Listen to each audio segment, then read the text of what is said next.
పాపాలు ఎక్కువగా చేసేవారే ఎందుకు సంతోషంగా ఉంటున్నారు?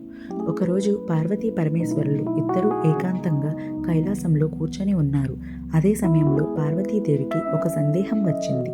పార్వతీదేవి పరమేశ్వరుని ఇలా అడిగింది: స్వామి, ఈ ముల్లోకాలను మీరు పాలిస్తూ ఉంటారు కదా, ఈ ప్రపంచంలో కూడా చెడ్డ పనులు చేసేవారు, ఆపదలో ఉన్నవారికి ఎన్నడూ సహాయం చేయని వారు ఎందుకు సుఖంగా సంతోషంగా ఉంటున్నారు? వారే ఎక్కువ ధనవంతులు అవుతున్నారు అని అడిగింది. అప్పుడు ఆ పరమేశ్వరుడు, నీ ప్రశ్నకు తప్పక సమాధానం చెప్తాను దేవి, కానీ ఇప్పుడు కాదు. మనం వస్త్రధారణ చేసి భూలోక సంచారం చేసి వద్దాం పద అని అంటారు.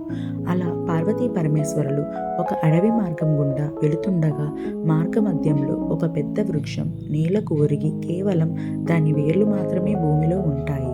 ఆ పరమేశ్వరుడు చూసుకోకుండా అలా నడుస్తూ ఉండగా శివునికి ఆ వృక్షం తగిలి స్వామివారు ముందుకు పడిపోతారు. కాలికి బాగా గాయమై రక్తస్రావం అవుతూ ఉంటుంది. అప్పుడు పార్వతీదేవి బాధపడుతూ కంగారు పడిపోతూ తన చీర కొంగును చించి గాయానికి కట్టుకడుతుంది. కానీ ఆ పరమేశ్వరుడు మాత్రం ఆ వృక్షానికి నువ్వు ఇంకా విశాలంగా తయారవ్వమని, అడవిలోనే అన్నింటికన్నా పెద్ద వృక్షంగా మారాలని వరం ఇచ్చారు. పార్వతీదేవికి ఏమీ అర్థం కాలేదు.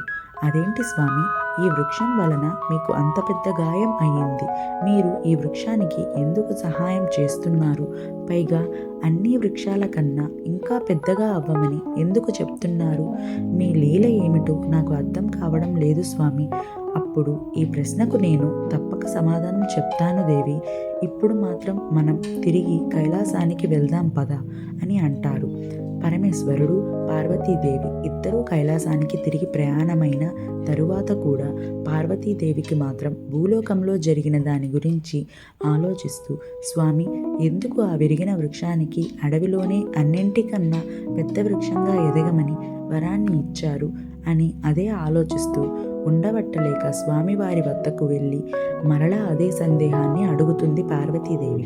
ఈ ప్రపంచంలో పాపాత్ములు అయిన మనుషులు, దుష్ట స్వభావం కలిగిన మనుషులు, వీరెందుకు ఎప్పుడూ సంతోషంగా ఉంటున్నారు, సుఖవంతమైన జీవితాన్ని గడుపుతున్నారు అని పార్వతీదేవి స్వామిని ప్రశ్నిస్తుంది.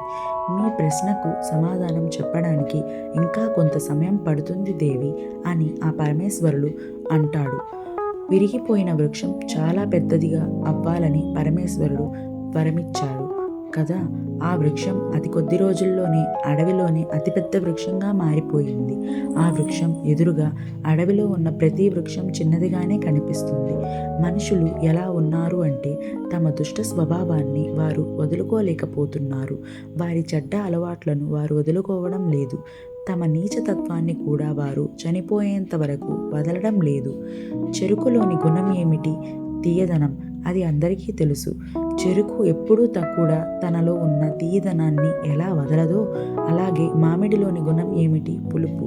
దాన్ని కూడా అది ఎప్పుడూ వదలదు. అలాగే చెడ్డ మనుషులు కూడా తమ అలవాట్లను వదలలేరు. ఈ విధంగా చెడ్డ మనుషులు చేసేవారు, అత్యాచారాలు చేసేవారు, వారి స్వభావాన్ని కూడా, వారు చేసే కర్మలను కూడా వారు వదలలేరు. అలాగే ఆ వృక్షం అంత విశాలంగా తయారైంది. అప్పుడు కూడా అది దాని స్వభావాన్ని వదలలేదు.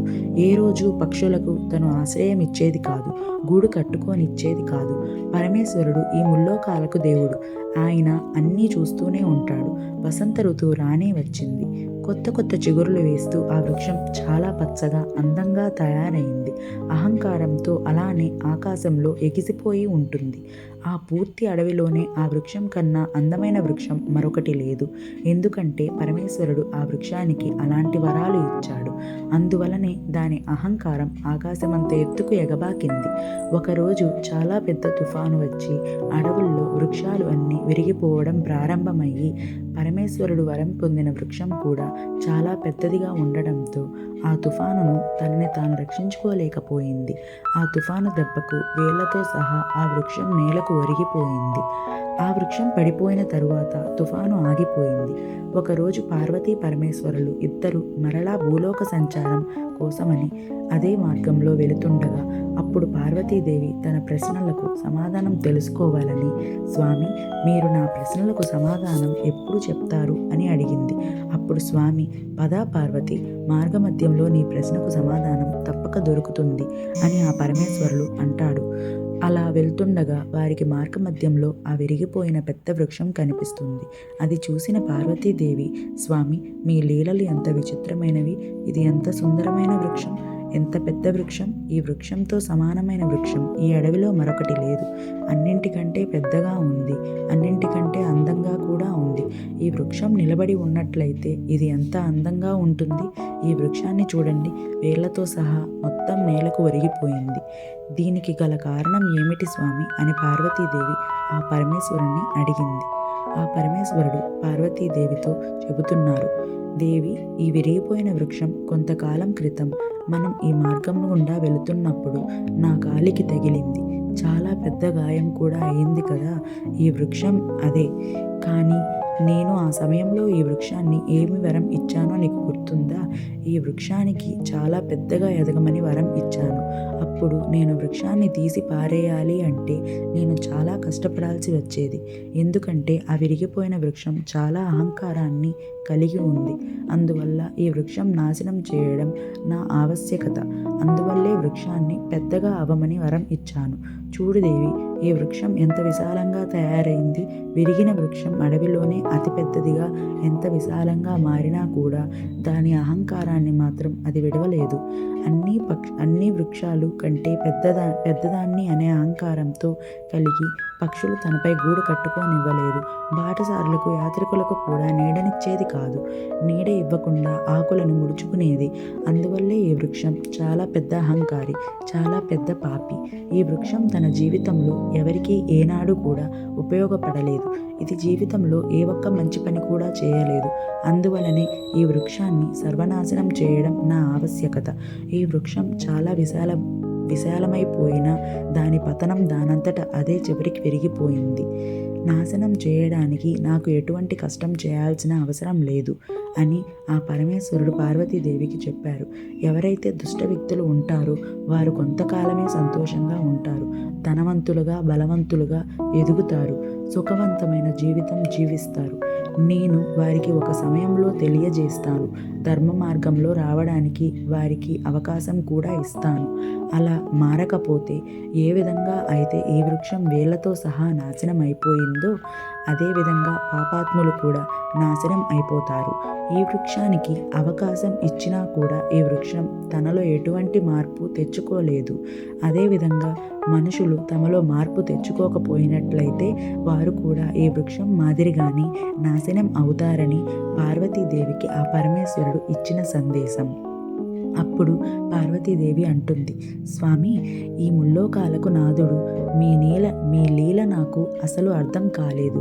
మీరు ఇచ్చిన వరంతో ఎంత అంతరార్థం ఉందో అప్పుడు నాకు తెలియలేదు. అదేవిధంగా పాపాత్ముల వినాశనం తమ చేతుల్లోనే ఉంది. రాముడి పేరు ప్రతి ఒక్కరూ వినే ఉంటారు. రామాయణంలో రావణుడు 3 లోకాలు తన జ్ఞానంతో గెలిచాడు. కానీ తన మృత్యువుని తనే స్వయంగా కోరి తెచ్చుకున్నాడు. రావణుడు మరణించినప్పుడు ఏడవడానికి మండోదరి తప్ప ఎవరూ లేరు. ఈ ప్రపంచంలో మనుషులు అహంకారంతో మునిగిపోయి ఉన్నారు. అహంకారంతో ఎదుటివారి మనసులను నొప్పిస్తున్నారు, పాపాలు చేస్తున్నారు. పాపాలు చేస్తూనే ఏమాత్రం కూడా భయపడడం లేదు. వారు కొంతకాలం మాత్రమే సుఖంగా, సంతోషంగా ఉంటారు. ఈ మాట ఆ పరమేశ్వరుడు స్వయంగా పార్వతీదేవితో చెప్పారు. అటువంటి వారు కొంతకాలమే సుఖంగా ఉంటారు, పూర్తి జీవితం సంతోషంగా ఉండలేరు. అహంకారం విడవకపోతే వారికి వృక్షంలాగే అంతం తప్పదు. వేళ్లతో సహా సర్వనాశనం అయిపోతారు. ఎంతగా అంటే మరలా ఎదగలేనంతగా. ఎందుకంటే అలాంటి వారి యొక్క పెరుగుట విరుగుట కొరకే. అందుకే మన పురాణాలు చెబుతున్నాయి, నీకు ఉన్నంత దానిలో లేని వారికి సహాయం చేయమని, ఆపదలో ఉన్న వారిని ఆదుకోమని. అప్పుడే దైవానుగ్రహం మన మీద ఎల్లప్పుడూ ఉంటుంది.